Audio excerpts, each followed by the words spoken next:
My name is Anissa. I am an Afro-Creole Southern woman. Our grandmother, like many grandmothers, were the center and the roots of our family. My quilt memory was our Bible. We had the big family Bible where you open the front of it and it lays out the generations and the family tree. That is how we kept our family tree.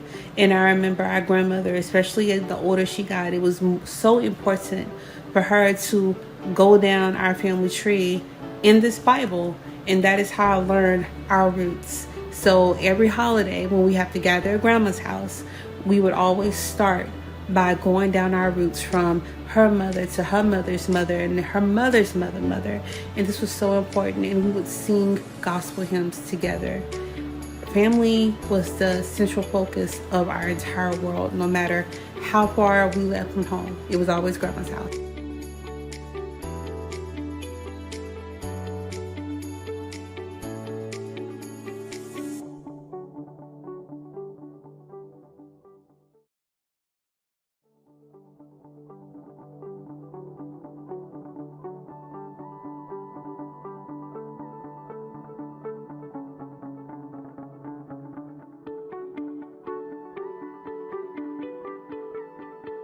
My piece of the quilt, activism.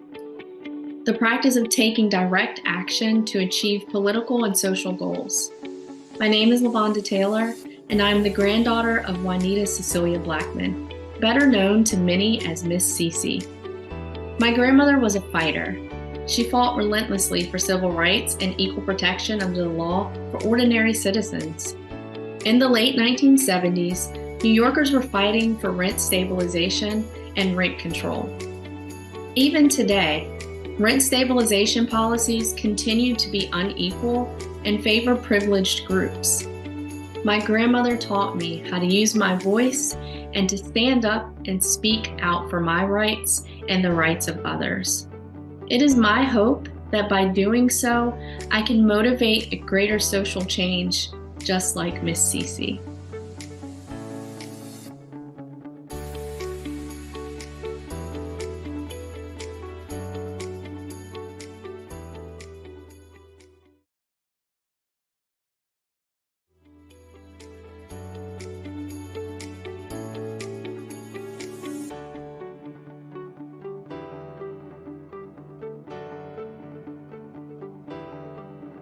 Well, hello everyone, I'm Newton Miller and this is my story, my piece of the quilt. My great-grandfather, he was born in 1855, so he was born a slave. His father, who was a slave, taught him how to be the blacksmith and the farrier. That was their job on the plantation. So after slavery in early Reconstruction, that was the business that my great-grandfather had and taught my grandfather. So they did pretty well, early Reconstruction. As a black family and helped many other black families. Well, my grandfather, who was a handsome man, something happened between him and a white woman in that town down south where they were from. So my great-grandfather had to send him away in order to save his life.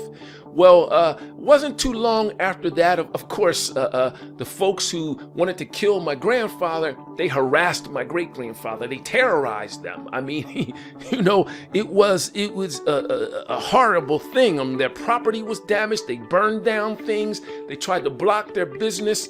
And my great-grandfather got ill and he died. Well, my great-grandmother, who was illiterate, she never learned to read or write, and she was part Native American. They tried to maintain everything, and it got to be too much for her. Well, there was a white man who was very wealthy and had always had good business relationships with my great-grandfather and great-grandmother. And when things got rough for my great-grandmother, he showed up and offered to buy all the property, all the business for a handsome sum of money. Now, she had no reason to not trust this person, so she agreed to the deal. Well, when it came time to sign the contract, what was verbally said and what was written in the contract was two different things.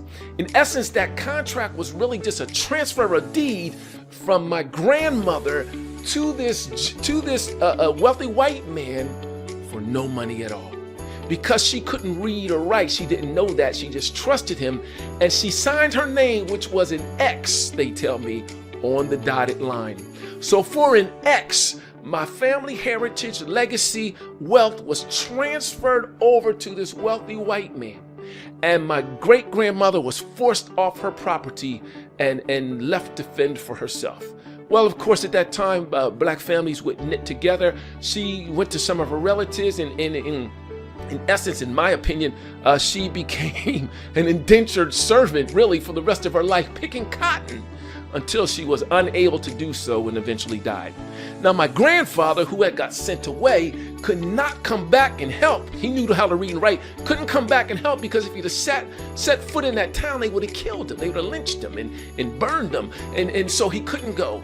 So he had to hear word from a distance of his father's death, of his mother's hardship, and how all the deed of this property and wealth and family legacy was transferred into the hands of this wealthy white man who duped his mother out of all they had.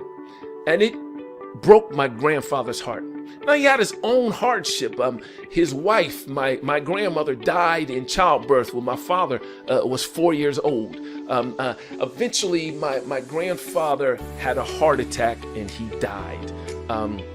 Now, my father told me this story many times over the years. And every time he told me, I could never hear in the way he told me, his body language, anything, any anger or any focus on the injustice and the cruelty, in my opinion, that was dished out on our family at the hands, of some of those disingenuous white folks back then.